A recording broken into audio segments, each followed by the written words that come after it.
everyone, it's JEN-nuh-nee and welcome back to my channel, This Story Ain't Over. So today I am doing a giant book haul. I've accumulated quite a lot of books and I've also been kind of quarantine online shopping.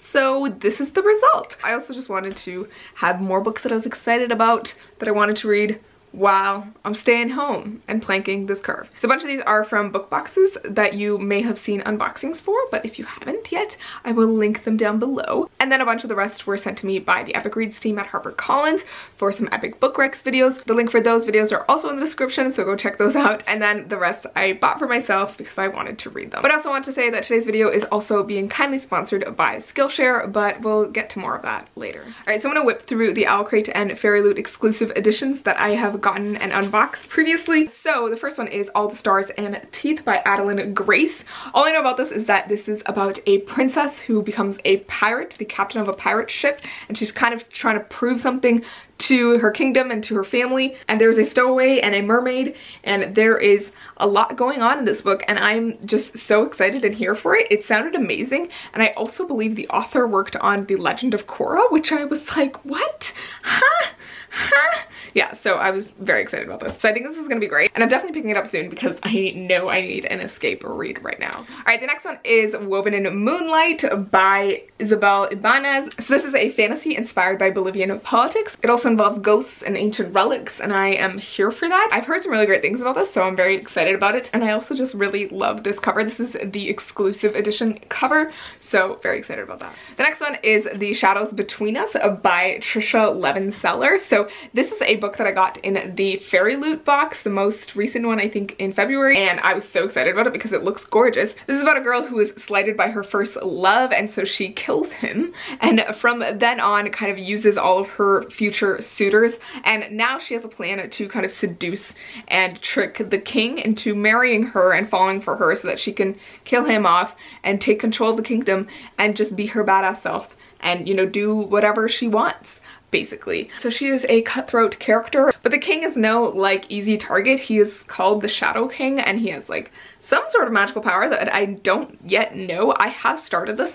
I am very interested to see where it's gonna go. But yeah, I have heard from most people who have picked this up that it's been like a really quick read for them and that they really enjoyed it. So I'm very excited about this. All right, the next two books that I'm hauling are the same book, and that is The Kingdom of Back by Marie Lu. So this is the hardcover like original edition that I ordered and bought after reading The Arc, which I loved. This has become one of my all-time favorite books ever. So I knew I needed a like finished copy of it, but then I did an Owl Crate unboxing and found this in there as well. And this is an Owl Crate exclusive edition, so it's a bit brighter as you can see. It's also got stained silver edges to the pages, and on the inside it's got this little tree on there in Boston, and it's gorgeous and I love it. So yeah, I love this book so much that I might actually end up keeping both of these just as like part of the collection, and they just look so pretty together. But as I said, I love this book. It's by Marie Lu, one of my favorite authors, and this is the kind of untold story of Mozart's sister, his older sister, who was kind of slighted by history. No one really knows who she is because she was a woman, and although she had, you know, just as great of a talent as the great musician, she was not given the same attention, and so her story was just kind of, you know, filtered to the sidelines. And this is kind of a fantasy rendering of that story, that historical story. And what I found so interesting about this book was that Marie Lu drew the fantasy world from a fictional world that Mozart and his sister had actually thought of as children in like long carriage rides. They thought of this world called the Kingdom of Back, and she kind of brings that world to life. So it is a wonderful book. I definitely recommend you should all go read it. It is like god tier, one of my favorite books ever now. All right, the next book is one that I bought myself that I was like incredibly excited for the second I heard about it, because I love this author. I loved one of her previous series, and when I found out that she was writing a new book like years later, this was just so exciting to me. So this is not part of the same series. It is a whole new series, but it does take place in like the same world as her previous series. I think it's just like in a further part, so it's not completely related in any way. But that book is The Midnight Lie by Marie Rutkowski. So Marie Rutkowski is the author of the Winner's Trilogy, so The Winner's Curse, The Winner's Crime, and The Winner's Kiss. It's like a political fantasy with not much magic magic, it involves war and imperialism and colonialism and a, you know, really interesting switch in power dynamics as well. So I love that series, and I love the way that she writes politics and kind of like tension between characters. So I'm really excited to see how this one goes, and I do believe there is an FF romance in this one, which I was like so excited about. So yeah, I love this cover as well. This one does have magic in it, where the Winter's Trilogy didn't really have magic, and it involves a criminal and a traveler. So I'm interested to see where this is gonna go. I'm kind of gonna go into it without knowing much because I feel like her books are just so indescribable that you just have to go into them and really experience them. So yeah, I'm really, really excited for this. The next book is one that I was also ridiculously excited for because it's another book by an author that I absolutely love, and that is Of Curses and Kisses by Sandhya Menon. I've already tried to start reading this, and I'm just really excited to just dive in. I've only read like a page or two, but I'm just really excited. But this is a Beauty and the Beast retelling set in like an exclusive boarding academy, like private academy for like rich people and like royalty and things, and it involves a South Asian main character, which I was so excited about. So her name is Jaya, and she is a princess, and this is Gray Emerson, and I think he's like a lord or something in England of some kind, and there's like an age-old curse between their families from like years and years ago. And so Jaya is coming to the academy that he goes to, I think it's called St. Rosetta's, to kind of trick him and take revenge. But obviously love is gonna abound, and it is a Beauty and the Beast retelling, so there's that element as well. But yeah, there's definitely magic in this, and curses and kisses. So yeah, I'm just really excited. This is like exactly the type of thing that I want and crave, like fairy tale-ish, romancy, private academy, like all of these things are just things I love. All right, the next book is a very big book by an author with a lot of books, the most recent of which I have not finished, but regardless, that book is Chain of Gold by Cassandra Clare. This is a book that when I first heard about it, like years and years ago, when she first announced that she was gonna do this series, I was so freaking excited about it. But when it came out, like I just wasn't as excited about it, simply because I didn't enjoy the Dark Artifices series as much. It took me a while to get through the first two books, and I still, to this day, have not finished Queen of Air and Darkness. I'm gonna do it one day. That book is like 900 pages, and I just, you know. This one is thankfully shorter. It's like 500 and something, but it does take place post the Infernal Devices series, which is the prequel series to the Mortal Instruments, and it takes place in like the 1800s, I think, in England. And I love the characters in that series, and this series follows like most of their kids, and it also has them in it, but like older. And this is just everything I ever wanted, and I'm very excited to see where it goes.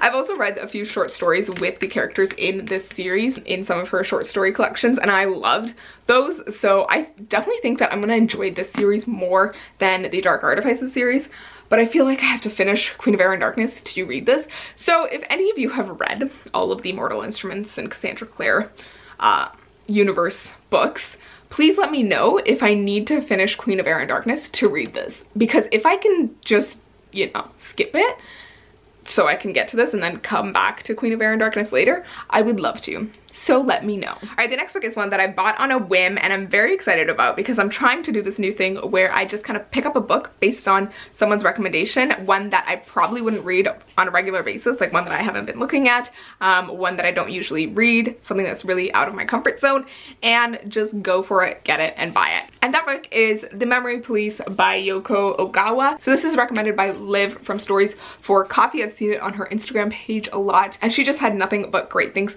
to say. This is an adult book. It is kind of an Orwellian story, bit of a dystopian-ish thing, and it involves state surveillance and a bit of horror, and it takes place on a remote island. I'm trying not to read too much of the description so I can just kind of dive into the book, but this is definitely not something that I would usually pick up, which is why I'm really ridiculously excited about it. So I will let you know what I think of it, but I think it's gonna be great. And if any of you have read this, please let me know. I would love to hear your thoughts. And the next book that I have here is also an impulse buy, but I'm so glad I bought this. This is also recommended by Liv from Stories for Coffee, so just go follow her, all of her pages and her YouTube channel and everything, because she has great recommendations and quality content. But that book is Anna K by JEN-nuh-nee, and I am so glad I picked this up because this was just a phenomenal book. Definitely one of my top 10 for the year.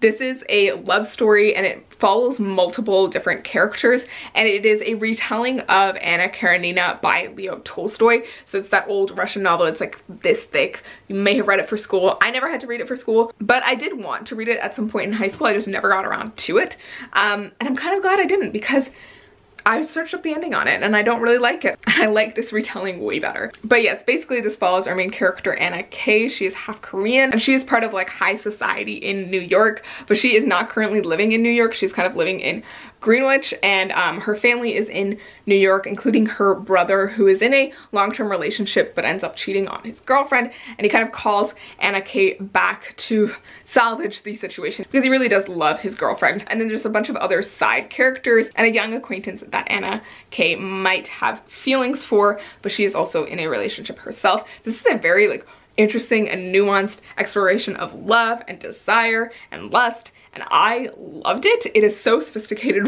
for a YA book, and I love that about it. The writing style is different from a regular YA book as well, but I think it did so many things so well, and it was just so whimsical and lovely and interesting, and it definitely feels like Gossip Girl in a YA novel. So if you like Gossip Girl, I definitely recommend this. It is wildly dramatic and romantic, but also just really literary in a way, which I loved. So yeah, this has become one of my favorite books like ever. So definitely recommend. It is the cutest cover as well and color palette, and the writing is just gorgeous. So the next book that I have here is Three Things I Know Are True by Betty Cully. So this is a novel written in verse, and it follows our main character Liv, whose brother Jonah has just committed suicide, and so she's kind of reeling from the impact of his death and trying to grieve and find comfort in some way, and she ends up talking to Jonah's best friend Clay, and a relationship starts to kind of bud there. I read a similar book to this, also written in verse. I think it was called I Heart You, You Haunt Me, something like that, and I loved that book when I was younger, so I'm really interested to see how this book takes this subject and portrays it and how the poetry is. I absolutely love books written in verse. Personally, to me, they're just like a really distilled version of storytelling, and I love that. So I'm really excited to see how this one goes, and I think it'll be good. All right, the next book that I have here is not out. I don't think it's out yet, and that is We Are Totally Normal by Rahul Kanakia. So this is a gay romance by a gay man, and I'm very excited about that because I feel like I've been seeing a lot of books in YA of gay couples, but mostly written by like white women, which is fine. Some of them are great, some of them have good representation, that kind of thing, but I do like seeing this kind of own voices representation. But this is a story of kind of discovering your sexuality and discovering it with someone else, and it seems like it's going to be a really sweet kind of book. And I also just really love this cover, just the way he's like holding his arm on him. Super cute. Love it. All right, the next book that I have here is Thorn by Intisar Kanani. So this is a retelling of Goose Girl, I believe. It's like a fairy tale. I've never actually read or heard that story before, so I don't actually know what happens in it. But in this retelling, it follows a princess who is married off to this powerful prince in another kingdom. And she's not about this, but she kind of goes along with it anyways because she has to.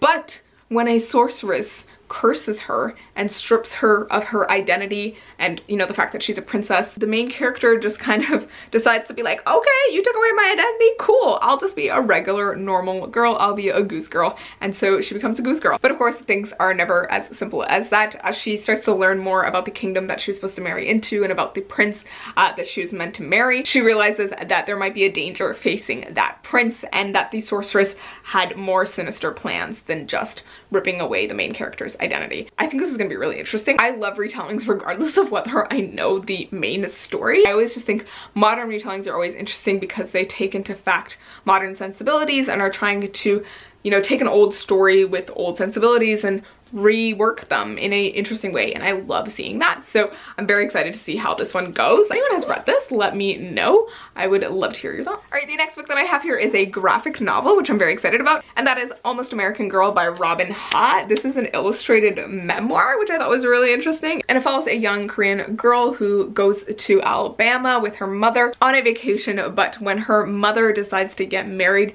and wants to permanently relocate to America, the main character, and actually I guess the author, Robin, is very surprised and doesn't know what to do. So now she is becoming an immigrant and she is having to assimilate and, you know, do all of those things. And this book is kind of outlining that journey. So I'm very interested to see this representation. I think it's gonna be great. And I also have never seen a like graphic novel story about immigration, so very excited about that. All right, and the last book that I'm hauling for you guys today is Love Boat Taipei by Abigail Hing Wen. This is a book that's been getting a lot of buzz and it's gotten a lot of mixed reviews, so I'm very interested to see what I'm gonna think of it. So this book actually takes place in Taiwan. It follows our main character whose parents put her in this like educational immersion program, summer program in Taiwan, and she's faced with these other rich kids who are going to this program, and although she's there to learn, she ends up in this kind of like Gossip Girly-esque environment. And as it says in the copy here, but her classmates are more interested in the non-stop Taipei nightlife than anything to do with the curriculum. Hookups abound, snake-blood sake flows, and adult supervision is non-existent. For the first time ever, Ever is discovering what freedom tastes like, and it is exhilarating. The main character's name is Ever.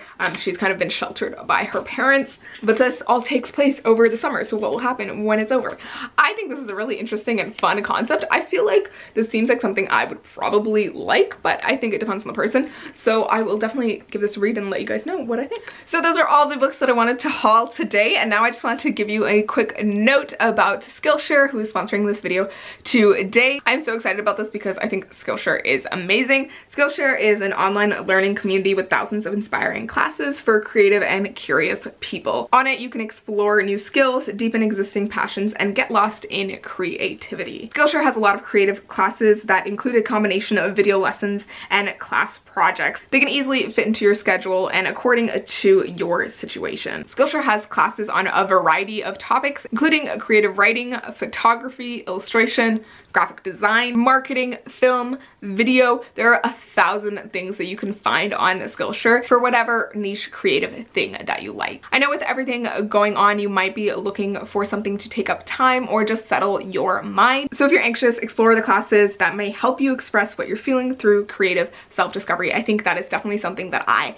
am looking for at this time. And so one of the classes that I am taking right now that I'm really excited about is illustrating flowers and arranging bouquets in Photoshop. I've recently started using Photoshop and a lot of Creative Cloud apps in my full-time job at the moment. And so I'm taking this class by Dylan Mierzwinski, and she's an illustrator and a lover of flowers. And this is a fun class where you get to draw flowers, and I think that is just so wholesome and fun. And it is very easy to follow along, and I'm just having a lot of fun with it. And altogether, Skillshare is only $10 a month with an annual subscription, which is a wildly amazing price. So I definitely think you guys should jump on that. But before that, you should definitely go check out the link in my description. The first 1,000 of my subscribers to click the link in the description will get a 2-month free trial of the premium membership so you can explore your creativity. I think this is an amazing deal, so I really hope you guys will check out the link down below, get those 2 free months, and if you like it, then subscribe for longer. I am definitely going to be taking a bunch of classes while I'm staying home, but I'm just really excited about this, and I think this is the perfect time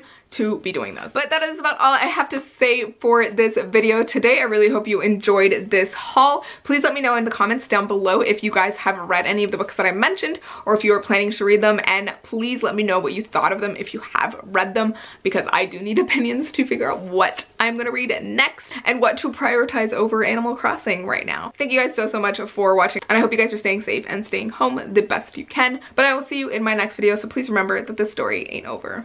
Bye.